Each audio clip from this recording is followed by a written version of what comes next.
Es una de las obras más misteriosas de Borges. En árabe, la voz sahir significa lo visible o manifiesto, se pronuncia zahir. Borges describe al sahir como una moneda argentina de 20 centavos.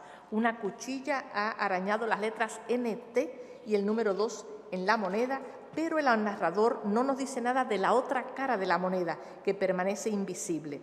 El autor sugiere que el lenguaje se detiene respetuosamente en el reverso de la moneda. NT parecería apuntar al noli tangere bíblico, no oses tocarme.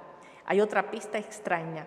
En otros tiempos el sahir fue otras cosas. En Gujarat un tigre, en Persia un astrolabio, en la sinagoga de Córdoba una veta de mármol. El sahir o dahir es una narración binaria, como la moneda de 20 centavos, porque la noche antes de que el sahir llegara a manos de Borges, él había ido, como protagonista del relato, al funeral de Teodelina Villar, a quien había amado por 20 años, otra vez el valor adquisitivo de la moneda. Teodelina fue una modelo cuyas fotos adornaron las páginas de las revistas mundanas, pasando así a ser moneda común para todos los que la poseían superficialmente. Pero el interior de Teodelina siempre escapó al asedio de sus admiradores. Su nombre señala este hecho. Teo hace referencia a Dios y delina, del griego delo, significa hacer visible o manifiesto, es decir, el Dios exterior de la teología. Como veremos, el lado oculto de Teodelina es como el reverso indecible del sahir. Adelo, lo oculto e inescrutable, forman en español, esto es muy curioso, Borges lo debió saber, el nombre Adela, que pudo haber sido el relato de la amada de Borges. El narrador, sin embargo, no habrá de articular jamás este nombre secreto críptico de Teodelina, el nombre Adela, como tampoco va a enunciar lo que está detrás del sahir. Después del velorio, Borges toma una caña en una pulpería y recibe el sahir como parte del cambio. La moneda lo obsede y para quedar libre de ella, el protagonista paga otra caña con el sahir, pero este regresa obsesivamente a su memoria. Un libro de Julius Barlach le ofrece información pseudoerudita sobre el disco ominoso. El mito del sahir, que ahora Borges sabe significa visible o manifiesto por este libro, pertenece al siglo XVIII. Mire, esto es una broma de Borges, nada más lejos de la verdad, ya que el fundador de la secta sahirita o zahiriya, Daud ibn Khalaf al-Isbahani, conocido como al-Sahiri o Zahiri por defender el sentido literal del Corán, vivió en el siglo IX. El texto ficticio de Barlach añade que el sahir islámico ha tenido muchas epifanías y que la obsesión con él puede terminar en locura. En una época fue un astrolabio, en otras un tigre o un profeta de Jorasán. Siempre ha habido un sahir, aunque se presenta bajo diferentes formas. El libro de Barlach consuela al protagonista, pues también otros han sido víctimas del hechizo del sahir. El libro también cita un verso del Asrar-Namá, o libro de las cosas que se ignoran de Atar. Cito, el sahir es la sombra de la rosa y la rasgadura del velo.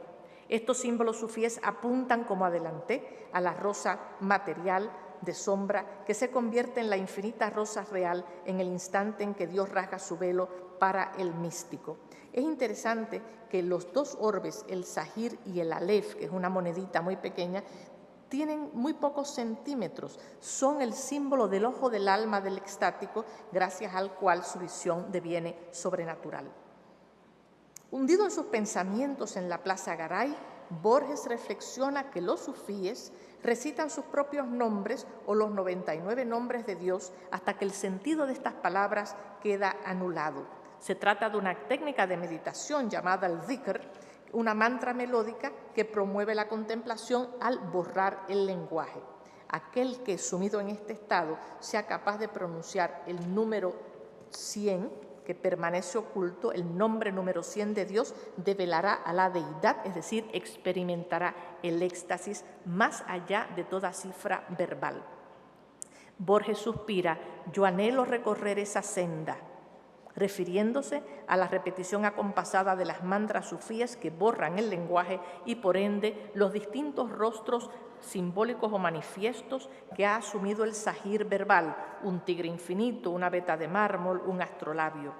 Ahora es que comprendemos que las distintas caras que asumió el Zahir no eran sino los símbolos desvalidos con los cuales se ha expresado el éxtasis en distintas épocas y culturas. Dice el protagonista Borges, quizá detrás del Zahir esté Dios. Y dice quizá, porque al articular la frase falsearía con el lenguaje la experiencia supraverbal de Dios. Para accesar el reverso del Zahir es pues necesario suprimir el lenguaje. Borges hace gala de un enorme expertise en mística islámica. La escuela ortodoxa zahirita, adepta a la interpretación literal o visible del Corán y atada por lo tanto al lenguaje teológico, tenía su contrapartida, eran dos escuelas, en la secta batinilla, que desvelaba el sentido esotérico bajo la letra del Corán. Batin significa precisamente eso, lo oculto, lo no verbal, lo inarticulable. Los términos zahir y batin, zahir y batin, son inseparables en el misticismo musulmán y son las dos caras de la moneda que tiene dos acercamientos distintos a la deidad. Uno teológico exterior, verbal, fundamentalista, otro místico interior y silente. Recordemos aquí a Teodelina y Adela. Las enseñanzas esotéricas de la secta batinilla estaban dirigidas a un grupo espiritual selecto, mientras que a los demás fieles se les daba el zahir, es decir, la doctrina superficial o esotérica. Una vez más nos enfrentamos con la sombra de la rosa, que identifica al zahir, y con la deseada rasgadura del velo, que nos conduce al batin, término secreto para un vacío vertiginoso que Borges deja sabiamente sin articular. Detrás del nombre, ya lo sabemos, está lo que no se nombra. Para Borges, ahora podemos ver las monedas, pero Borges por más conoce la numismática islámica y sabe que hay monedas. Déjenme ver si los podemos reflejar aquí en pantalla. Hay monedas, bueno, si no sale no importa.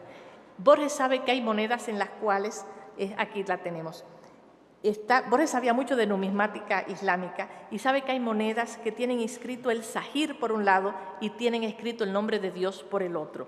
Los sultanes mamelucos acuñaron este tipo de moneda, como fue el caso de Al-Malik al-Zahir, el victorioso, el ostentoso, el manifiesto, un sultán del siglo XIII que acuñó su nombre en un lado de la moneda. Está al revés, pero les leo el árabe. Al-Malik al-Zahir dice la moneda central y las otras monedas dicen la ilaha illallah, es decir, el nombre de Dios. No hay Dios sino Dios. Sin estas claves islámicas, el relato del Zahir resulta hermético e incluso fallido.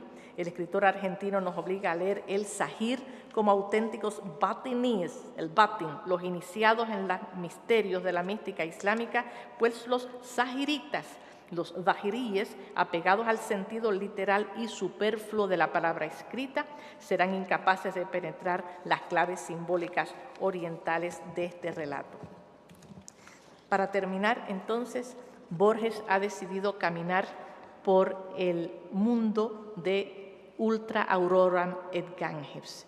Terminó por recibir la visita consoladora de los grandes maestros de las literaturas islámicas y de las letras musulmanas, sobre todo de maestras como Scheherazade, que lo llevaron a la luz de este misterioso mundo Ultra Auroram. En árabe, la palabra oriente significa iluminación, así es que Borges se ha convertido en un iluminado al acudir a estos maestros. Verdaderamente iluminado u orientalizado, con su zahir, su simurg, su rosa inacabable y su infinito laberinto de arena como testigos, Borges terminó por borrar su propio rostro para hacerse uno con Oriente y con ello logró renovar las letras de Occidente con la luz de esta aurora oriental más remota que el Ganges. Muchas gracias.